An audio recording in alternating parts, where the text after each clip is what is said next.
Hello बच्चों, कैसे हो आप सब। आई थिंक सारे बच्चे बिल्कुल ठीक ठाक होंगे और पढ़ाई भी अच्छे तरीके से कर रहे होंगे। तो मैं हूं आपकी बायोलॉजी टीचर डॉक्टर किरण वत्स और आज हम स्टार्ट करेंगे बच्चों कि बैक्टीरिया में सेक्सुअल रिप्रोडक्शन कैसे होता है। इससे पहले वाले लेक्चर में हमने किया था कि बैक्टीरिया में असेक्सुअल रिप्रोडक्शन कैसे होता है और कौन कौन से टाइप्स होते हैं। अभी हम सेक्सुअल रिप्रोडक्शन में पढ़ेंगे कि बैक्टीरिया में सेक्सुअल रिप्रोडक्शन होता है या फिर नहीं होता है, और अगर होता है तो सेक्सुअल रिप्रोडक्शन को किस नाम से जानते हैं बैक्टीरिया के केस में। तो स्टार्ट करते हैं बच्चों आज का लेक्चर।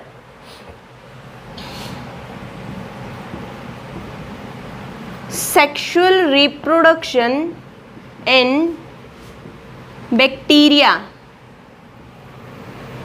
बैक्टीरिया के केस में सेक्सुअल रिप्रोडक्शन किस तरह से होता है। इन bacteria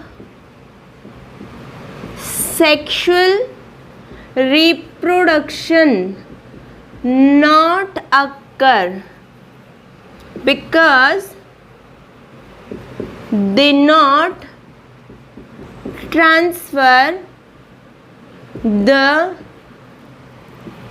gametes and not formed a zygote। ठीक है, तो क्या बताया इसमें कि बैक्टीरिया में सेक्सुअल रिप्रोडक्शन नहीं होता है क्योंकि ना तो उनमें गैमेट्स बनते हैं ना गैमेट्स ट्रांसफ़र हुए। बने ही नहीं तो ट्रांसफ़र कैसे होंगे और उनका फ्यूज़न कैसे होगा, मतलब जायगोट कैसे बनेगा। तो ये चीज़ें नहीं होती हैं। तो ऐसा बैक्टीरिया में होता क्या है सेक्सुअल रिप्रोडक्शन की जगह पे, genetic recombination occur in bacteria. Bacteria में क्या होता है, जेनेटिक रिकम्बिनेशन होता है बैक्टीरिया के अंदर। ठीक है, two bacterial cell transfer the genes and formed a recombination of genes। मतलब क्या है कि दो बैक्टीरियल सेल जब आपस में फ्यूज़ होती हैं तो जब वो फ्यूज़न करती हैं तो क्या होता है कि उनका जो जीन होती हैं वो जीन को क्या कर देती हैं, चेंज एक से दूसरे बैक्टीरिया में। तो उसी से क्या होता है, जेनेटिक रिकम्बिनेशन होता है। जेनेटिक रिकम्बिनेशन होता है, सेक्सुअल रिप्रोडक्शन मतलब जायगोट नहीं बनता है। बैक्टीरिया के केस में हम सेक्सुअल रिप्रोडक्शन को जेनेटिक रिकम्बिनेशन बोलते हैं। ओके, अब यहाँ पे देखते हैं कि बैक्टीरिया में जेनेटिक रिकम्बिनेशन कितने टाइप से होता है। ठीक है, फर्स्ट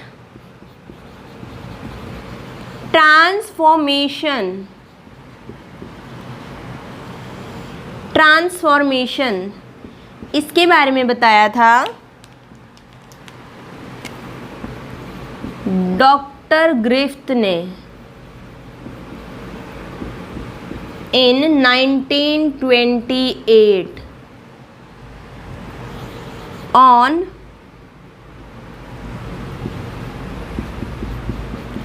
डिप्लोकोकस न्यूमोनी, या फिर जिसको बोल सकते हैं न्यूमोकोकस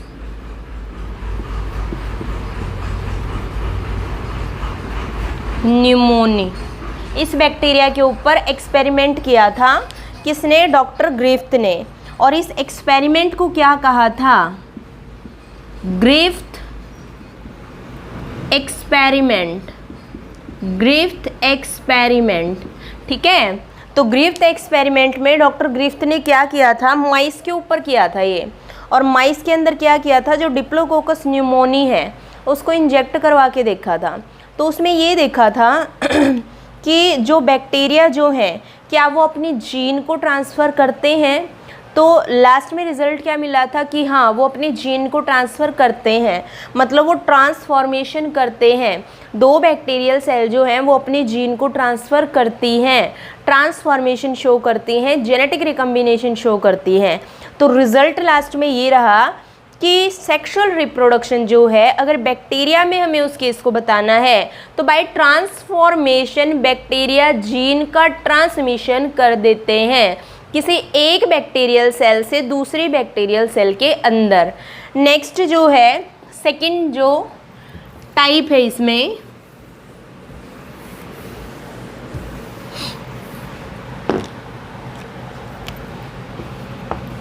वो है कंजुगेशन।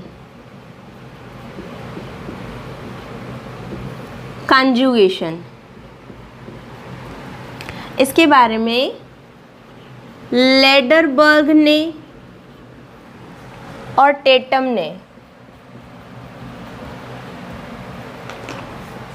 बताया था इन 1946 में। ठीक है, अब इसके अकॉर्डिंग कंजुगेशन बैक्टीरिया में कैसे होता है, कंजुगेशन बैक्टीरिया के अंदर किस तरह से होता है, तो ये देखो एक बैक्टीरियल सेल जो है उसके अंदर एक एक्स्ट्रा सर्कुलर डीएनए प्रेजेंट होता है। एक्स्ट्रा सर्कुलर डीएनए प्रेजेंट होता है, एक तो न्यूक्लियोइड होता है, एक एक्स्ट्रा सर्कुलर डीएनए भी होता है, जिसको नाम क्या दिया था, प्लाज्मिड का नाम दिया था। ओके, हमने किया हुआ है, प्लाज्मिड का नाम दिया था। तो जो प्लाज्मिड जो था उसी के अंदर एफ जीन प्रेजेंट होती हैं। एफ जीन कौन सी होती हैं, फर्टिलिटी जीन होती हैं। एफ जीन कौन सी जीन होती है, फर्टिलिटी। वैसे हमने पढ़ा था कि प्लाज्मिड में 3 टाइप की जीन होती हैं, एफ जीन होती हैं, आर जीन होती हैं, कॉल जीन होती हैं। अगर किसी बच्चे को इसके बारे में समझना है तो लास्ट में जब हमने बैक्टीरिया के बारे में पढ़ा था सेल वाले चैप्टर में, तो वहाँ पे मैंने डिटेल से बताया था आपको, तो वो आप देख सकते हो। तो क्या है कि एफ जीन प्रेजेंट होते हैं, फर्टिलिटी जीन बोलते हैं। जिस बैक्टीरिया के अंदर हो तो वो रिएक्ट करता है एज ए मेल बैक्टीरिया, या फिर बोल सकते हैं डोनर बैक्टीरिया, या फिर उसको बोल सकते हैं gram positive bacteria. Okay, gram positive bacteria. और ये बैक्टीरिया जो होंगे इनमें क्या होती है, कुछ इस तरह के स्ट्रक्चर भी प्रेजेंट होते हैं। इनको क्या बोलते हैं, सेक्स पिली। क्या बोलते हैं, सेक्स पिली बोलते हैं। ओके, अब कंजुगेशन में क्या होता है कि एक बैक्टीरिया जो कि एक मेल बैक्टीरिया है वो क्या करता है, किसी फीमेल बैक्टीरिया के साथ सेक्स पिली की हेल्प से जुड़ता है, टेम्परेरी फ्यूज़न करता है, और टेम्परेरी फ्यूज़न करके जो ये एफ जीन यहाँ पर थी इसकी कॉपी अपने अंदर बना लेता है, और जब आपस में वो जुड़ते हैं तो उसमें से एफ जीन को ट्रांसफ़र कर देता है दूसरे बैक्टीरिया के अंदर। ठीक है, किस तरह से एक बार देखते हैं। जैसे मैंने यहाँ पे ये एफ जीन को दिखा दिया इस तरह से, ये एफ जीन है। ओके, ये एफ जीन है। ये यहाँ पे क्या है कि कोई दूसरा बैक्टीरिया है। ठीक है, दूसरे बैक्टीरिया के अंदर ये प्रेजेंट नहीं है, एफ जीन प्रेजेंट नहीं है। ये जो सेक्स पिली है उसको मैं इधर दिखा देती हूँ। सेक्स पिली की हेल्प से बैक्टीरिया क्या करेगा, इस तरह से जुड़ता है। ये जो सेक्स पिली है उसकी हेल्प से कुछ इस तरह से कनेक्शन बना लेता है सेक्स पिली की हेल्प से, और जो ये कनेक्शन बनता है ना इनका, उसको बोल देते हैं कॉन्जुगेशन ट्यूब। क्या बोल देते हैं, कॉन्जुगेशन ट्यूब। और इस तरह से जब इनका ये स्ट्रक्चर बन गया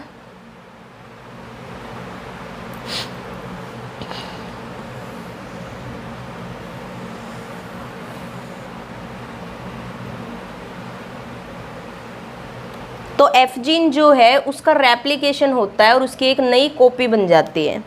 ठीक है, एफ जीन जो है उसका रेप्लिकेशन होता है और ये उसकी क्या बन गई, एक कॉपी बन गई। ठीक है, किसके अंदर, जो पहले वाला जिसको मेल बैक्टीरिया कहा था, ये कॉपी बन गई। मतलब क्या हो गया, रेप्लिकेशन हो गया। क्या हो गया, रेप्लिकेशन हो गया।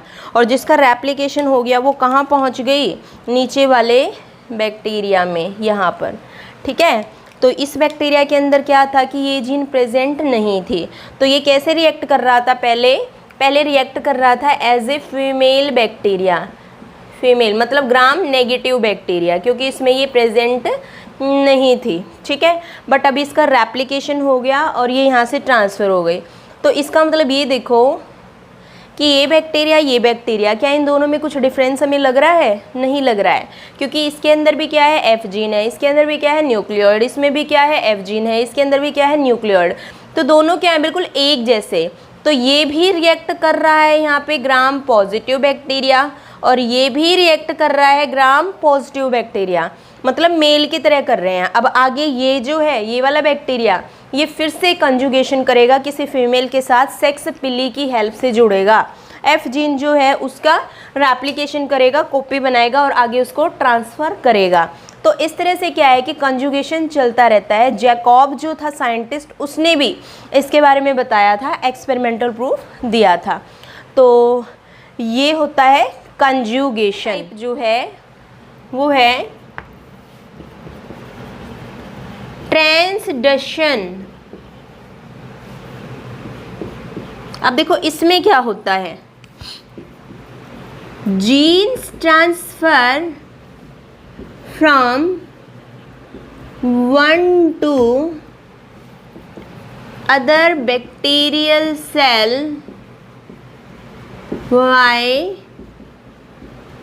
बैक्टीरियोफेज, या फिर लिख सकते हैं वायरस। तो क्या है ट्रांसडक्शन? क्या होता है कि ट्रांसडक्शन में भी जीन्स ट्रांसफ़र होती हैं एक बैक्टीरिया से दूसरे बैक्टीरिया में, बट किसकी हेल्प से होती हैं? वायरस की हेल्प से होती है। बैक्टीरियोफेज क्या होता है? बैक्टीरियोफेज ऐसी स्टेज होती है जब वायरस इन्फेक्ट कर सकता है बैक्टीरिया को, ठीक है, मतलब वायरस इन्फेक्ट कर सकता है ओनली बैक्टीरिया को, तो इसको हम ट्रांसडक्शन बोलते हैं। तो ट्रांसडक्शन मतलब बैक्टीरियोफेज जो है उस टाइम पे भी क्या होता है कि जो जीन है उनमें रिकम्बिनेशन हो सकता है। तो ये हमने पढ़ा है कि जेनेटिक रिकम्बिनेशन किस तरह से होता है बैक्टीरिया के केस में। अब नेक्स्ट हम यहाँ पे पढ़ेंगे साइनोबैक्टीरिया, जिसको हम बोलते हैं ब्लू ग्रीन एल्गी,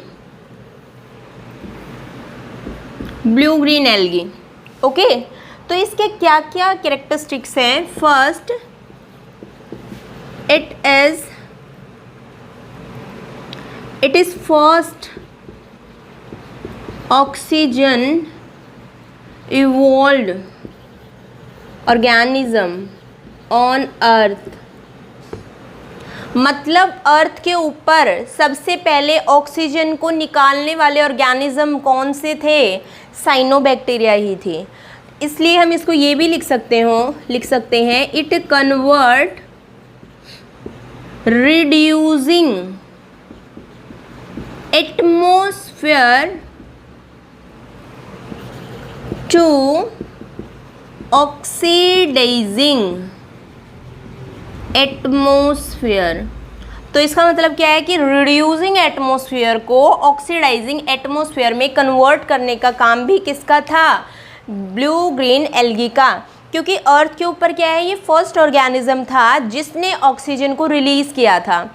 अब पहले क्या था, जब ऑक्सीजन अर्थ के ऊपर बहुत कम मतलब ना के बराबर थी इसकी कंसंट्रेशन, तो पूरा एटमॉस्फेयर जो था वो कंडेंस फॉर्म में था, मतलब क्या था, रिड्यूसिंग फॉर्म में था। बट जैसे ही ऑक्सीजन का लेवल इंक्रीज़ होना शुरू हुआ तो एटमॉस्फेयर कैसा हो गया, ऑक्सीडाइजिंग। और उसी के बाद से क्या हुआ कि लिविंग की ग्रोथ जो है वो प्रॉपर तरीके से होनी स्टार्ट हुई होगी। तो इसलिए इसको कहा जाता है, third point, it contain green pigment and some other pigments. अब इसमें क्या है, ग्रीन पिगमेंट्स भी होती हैं और उसके अलावा कई सारी पिगमेंट्स और भी होती हैं। Okay, fourth, it absorb solar energy and perform photosynthesis. ये क्या करता है, करती है, ये सोलर एनर्जी को एब्जॉर्ब करती है और साथ साथ में क्या है, फोटोसिंथेसिस, क्योंकि भाई सनलाइट को एब्जॉर्ब किया तो फोटोसिंथेसिस को परफॉर्म करती है ये, ठीक है। नेक्स्ट पॉइंट क्या है, it is a, of course autotrophic होगा, है ना, it is a autotrophic and unicellular and prokaryotic. Okay, prokaryotic है, यूनिसेल्यूलर है और साथ में कैसी है ये, ऑटोट्रॉपिक भी है। Blue green algae help in nitrogen fixation, ये नाइट्रोजन के फिक्सेशन में हेल्प करती है, ठीक है, because it contain some special gene that perform nitrogen fixation.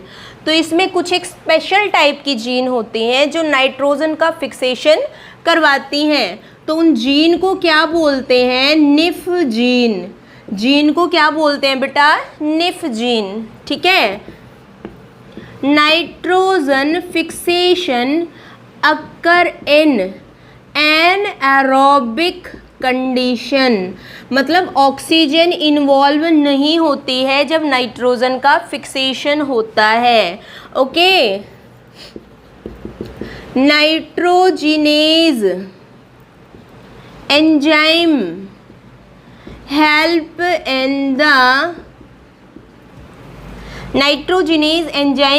In the nitrogen fixation. तो कौन सा एंजाइम हेल्प कर रहा है नाइट्रोजन फिक्सेशन में, नाइट्रोजिनेज एंजाइम हेल्प करता है नाइट्रोजन की फिक्सेशन में।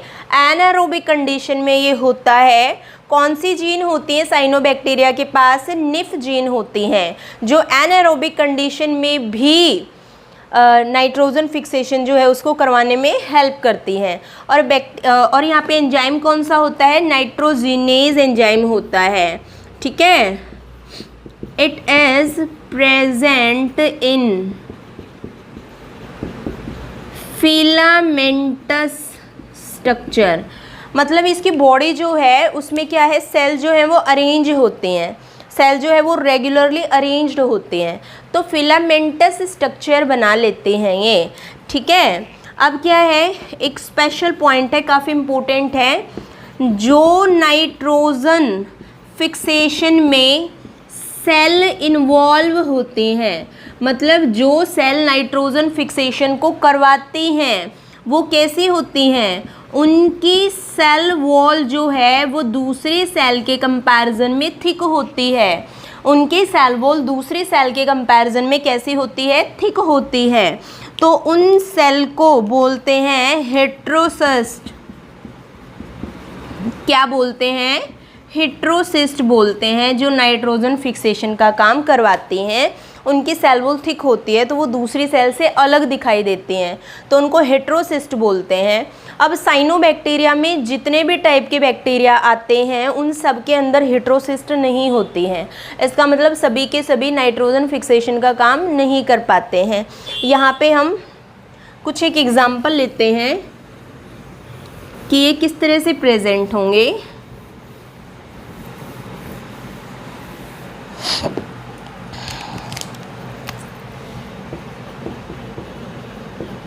सिंगल बैक्टीरिया जो है, जो हमेशा सिंगल ही रहता है,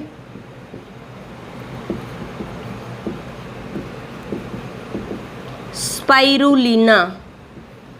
ओके, साइनोबैक्टीरिया में जो हमेशा ग्रुप बनाकर रहता है, ग्रुप फॉर्मेशन करता है, कॉलोनी में रहता है, ठीक है। एग्जाम्पल दे दिया एनाबीना, ठीक है। थर्ड, फिलामेंटस बॉडी होती है, फिलामेंटस बॉडी होती है, एग्जाम्पल दे दिया ऑसिलिटोरिया।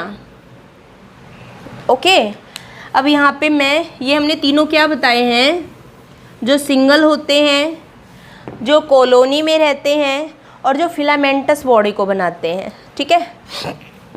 Structure of Nostoc nitrogen fixation में हेल्प करता है, इसके पास वो सेल होते हैं जो नाइट्रोजन फिक्सेशन को करवा सकती हैं।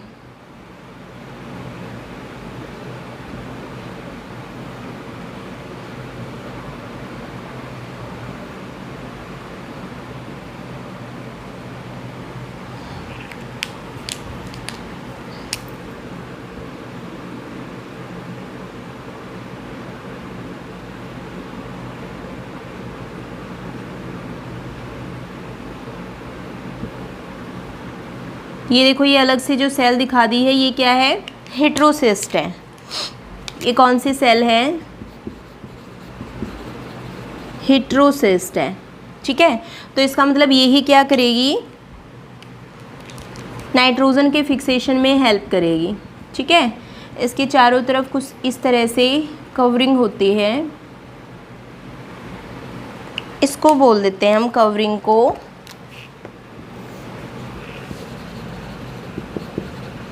Mucilaginous covering. क्या बोल देते हैं, म्यूसिलेजिनस कवरिंग। ये कवरिंग है म्यूसिलेजिनस कवरिंग, ठीक है। तो ये नोस्टॉक इसके अंदर हेटेरोसिस्ट है। अगर एक सिंपल सा और भी एग्जांपल देख रही हूँ मैं, किसका, ऑसिलेटोरिया का। इसके अंदर अगर हम देखेंगे तो हेटेरोसिस्ट इसमें नहीं मिलती हैं, हेटेरोसिस्ट सेल इसमें प्रेजेंट नहीं होते हैं। तो बिल्कुल सिंपल ऐसे अरेंज होंगी, फिलामेंटस बॉडी को बनाए हुए सेल दिखाई देंगे हमें, ठीक है। तो ये हमने पढ़ा है साइनोबैक्टीरिया के कुछ एक बेसिक कैरेक्टर के बारे में जो वो शो करती हैं। अब हम यहाँ पे साइनोबैक्टीरिया जो है उसका एक टिपिकल स्ट्रक्चर ड्रॉ करके देखते हैं कि मेनली साइनोबैक्टीरिया जो है उसकी बॉडी किस टाइप की होती है।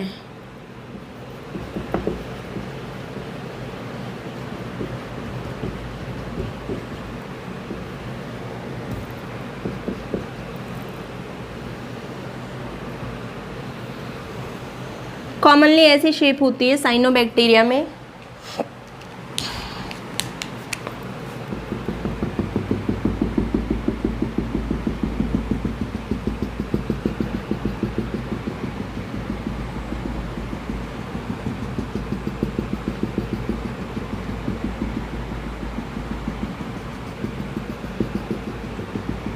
ये इस तरह से कवरिंग है।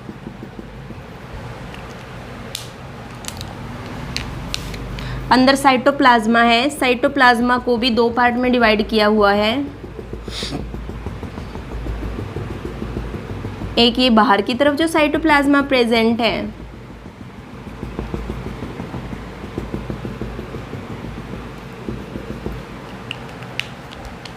और दूसरा जो अंदर की साइड प्रेजेंट है।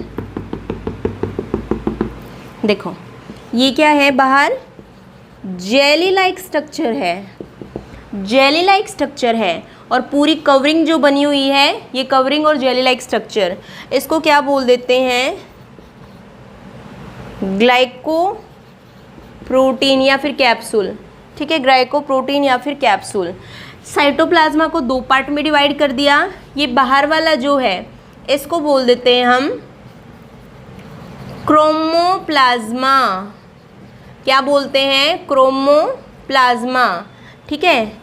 आउटर साइड पर जो है साइटोप्लाज्मा, अंदर की तरफ जो है उसको क्या बोल देते हैं, एंडोप्लाज्मा। ये क्या है, अंदर की तरफ प्रेजेंट है, ठीक है। अब क्या है, इसके अंदर इसका जेनेटिक मटेरियल भी है, इसको क्या बोला है हमने, न्यूक्लियोइड। जेनेटिक मटेरियल को क्या बोल दिया, न्यूक्लियोइड, ओके। अब देखो जो ये बाहर वाला जो क्रोमोसोम का बाहर वाला जो इसका साइटोप्लाज्मा का पार्ट है, बाहर की तरफ आउटर साइड पे जो साइटोप्लाज्मा है उसके अंदर हमें कुछ इस तरह से मेम्ब्रेन लाइक स्ट्रक्चर दिखाई देंगे, कुछ इस तरह से। कई बच्चों को ये स्ट्रक्चर दिखने से ही पता चल गया होगा कि ये स्ट्रक्चर किसके हैं, ओके। तो कुछ इस तरह से ये स्ट्रक्चर बाहर की तरफ जो साइटोप्लाज्मा था उसमें दिखाई देते हैं। तो ये स्ट्रक्चर जो हैं इसको क्या बोलते हैं बेटा, कौन से स्ट्रक्चर हैं, थाइलाकॉइड। किसके स्ट्रक्चर हैं ये, थाइलाकॉइड। और इसी के अंदर क्या प्रेजेंट होती हैं, मैनी पिगमेंट्स। क्या होती हैं इसमें, बहुत सारी पिगमेंट्स प्रेजेंट होती हैं। तो जो बहुत सारी पिगमेंट्स होती हैं तो वो कौन कौन सी पिगमेंट्स होती हैं, क्लोरोफिल ए, कैरोटीनॉइड, ज़ेंथोफाइल, फाइकोइरिथ्रीन, फाइकोबिलीन, ओके। तो मतलब ये सारी होती हैं पिगमेंट्स इसके अंदर, सभी पिगमेंट्स। सिर्फ किसको छोड़ करके, कौन सी पिगमेंट नहीं होती है, क्लोरोफिल बी इसमें एब्सेंट होता है। क्लोरोफिल बी क्या है, इसमें एब्सेंट होता है। ओके, अब ये साइनोबैक्टीरिया जो है इस पे कोई भी फ्लैजिला प्रेजेंट नहीं होता, फ्लैजिला नॉट प्रेजेंट। फ्लैजिला क्या है बेटा, इस पे प्रेजेंट नहीं होता है। कैसा स्ट्रक्चर है इसका, ये यूनिसेलुलर है, ऊपर हमने लिखा था वैसे यूनिसेलुलर और प्रोकैरियोट्स में आते हैं, ठीक है, प्रोकैरियोट्स में आते हैं। अब कई सारे साइनोबैक्टीरिया जो हैं वो क्या करते हैं, सिम्बायोटिक एसोसिएशन भी करते हैं। सिम्बायोटिक एसोसिएशन मतलब क्या है कि किसी दूसरे ऑर्गेनिज्म के साथ मिल करके म्यूचुअल इंटरेक्शन करते हैं। मतलब कोई दो ऑर्गेनिज्म मिल जाते हैं, जैसे ये क्या है एल्गी, इसके साथ एक और कोई फंगस जैसे मिल जाएगी, तो ये आपस में क्या करेंगे, एक दूसरे को बेनिफिट देंगे, तो वो दोनों एक दूसरे के साथ जुड़ जाएंगे, सिम्बायोटिक एसोसिएशन करेंगे। ओके, अब क्या है कि कई साइंटिस्ट जो हैं वो ये कहते हैं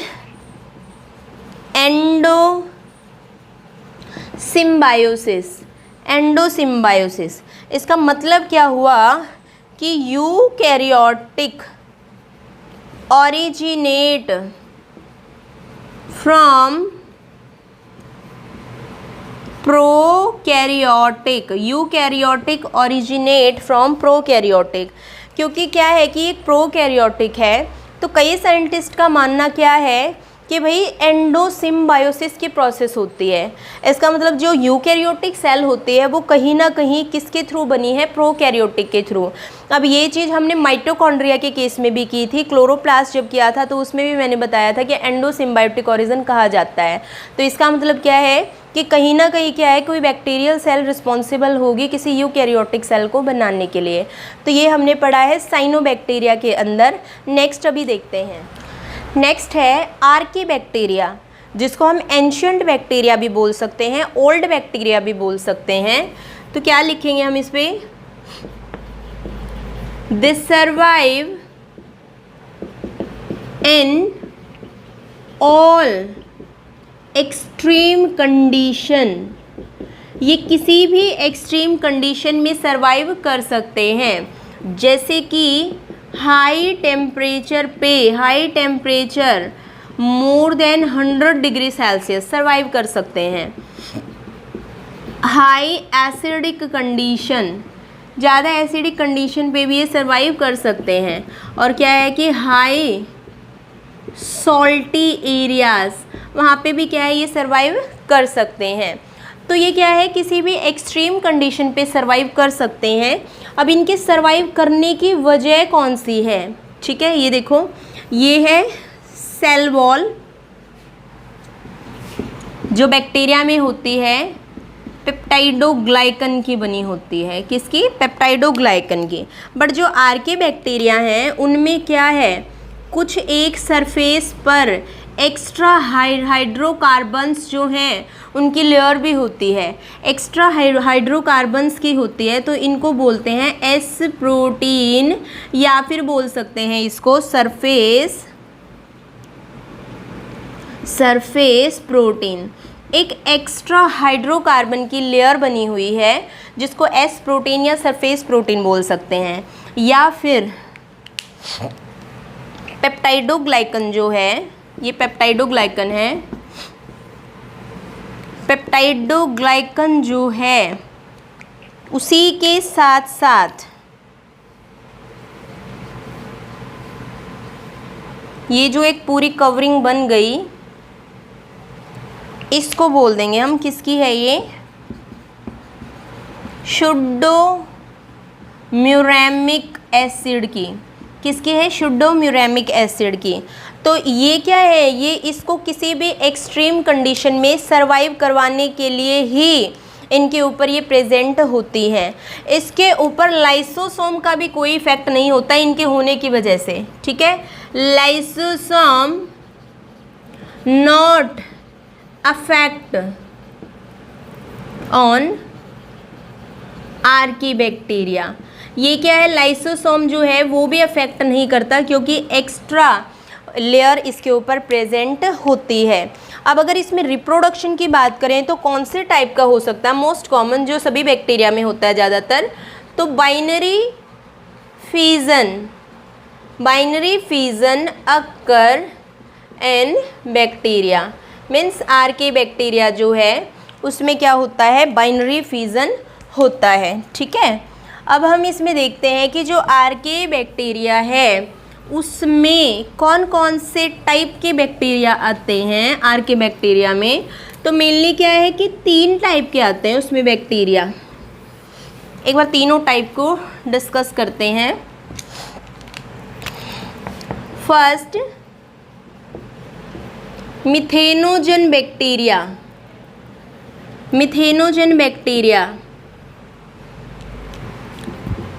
प्रोड्यूस, ये बैक्टीरिया क्या करते हैं? Produce methane gas. ठीक है, प्रोड्यूस मीथेन गैस, या फिर इसको क्या बोल सकते हैं? बायोगैस।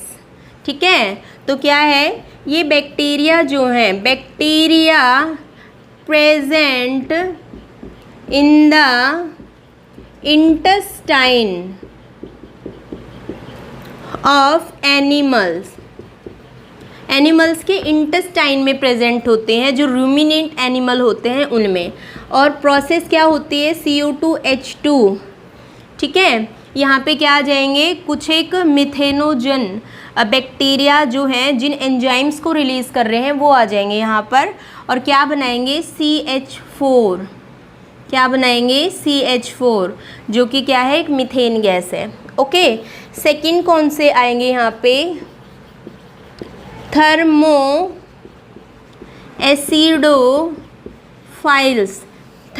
Acidophiles bacteria. अब ये क्या होते हैं?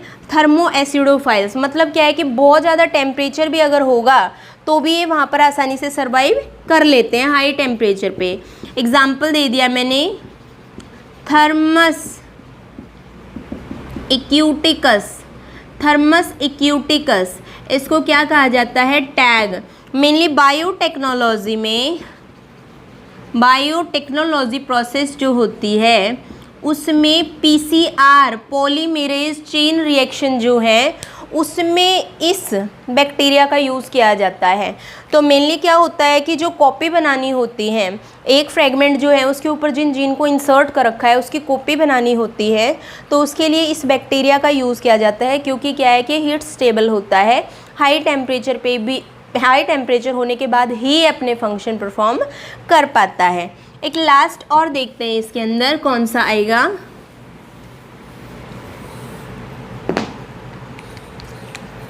थर्ड, हेलोफाइल्स, इसको क्या बोलते हैं? Salt loving bacteria. क्या बोलते हैं इसको? Salt loving bacteria. तो मेनली क्या होता है कि हमेशा सॉल्टी एरिया में रहना पसंद करता है। डीप सी वाटर, तो ये क्या है कि वहीं पर ये रहना पसंद करता है। ओके, तो ये हमने पढ़ा है कि ये कुछ एक आर्के बैक्टीरिया जो हैं उसके 3 अलग अलग उसके अंदर बैक्टीरिया जो हैं उसकी क्लासेस आती हैं। अब यू बैक्टीरिया के बारे में थोड़ा सा पढ़ रहे हैं कि यू बैक्टीरिया क्या होते हैं। यू बैक्टीरिया, मेनली जो यू बैक्टीरिया होते हैं वो ब्लू ग्रीन एल्गी के जैसे ही होते हैं, मतलब साइनोबैक्टीरिया के जैसे ही होते हैं। ये भी क्या करते हैं? फोटोसिंथेसिस करवाते हैं, ये भी फोटोसिंथेसिस परफॉर्म करते हैं, बट कौन सी कंडीशन में? एनएरोबिक कंडीशन में। कौन सी कंडीशन में? एनएरोबिक, मतलब ऑक्सीजन की प्रेजेंस में काम नहीं करते। इसके अंदर भी क्या होती हैं? पिगमेंट्स प्रेजेंट होते हैं, जैसे साइनोबैक्टीरिया में थी। तो कौन कौन सी पिगमेंट होती हैं इसके अंदर? Bacterio chlorophyll A, bacterio chlorophyll B और बैक्टीरियोविडिन। ये क्या होती हैं? इसके अंदर पिगमेंट प्रेजेंट होती हैं। तो एक तरह से क्या है कि वैसे तो फोटोसिंथेसिस कर रहा है, पिगमेंट्स भी हैं, बट फोटोसिंथेसिस एनारोबिक कंडीशन में कर रहा है। पिगमेंट्स भी अलग होते हैं। साइनोबैक्टीरिया में क्लोरोफिल ए, बी, कैरोटेनॉइड्स वगैरह ये सब प्रेजेंट था, इसके अंदर ये प्रेजेंट नहीं होता है। तो ये हमने पढ़ा है कि मोनेरा के अंदर साइनोबैक्टीरिया, आर्किबैक्टीरिया और यूबैक्टीरिया, ये तीनों टाइप के बैक्टीरिया आ चुके हैं। अब इसके बाद हम पढ़ेंगे कि बैक्टीरिया जो है उसकी इकोनॉमिक इम्पोर्टेंस क्या क्या होती हैं और बैक्टीरिया जो है उसके हार्मफुल इफ़ेक्ट क्या क्या होते हैं।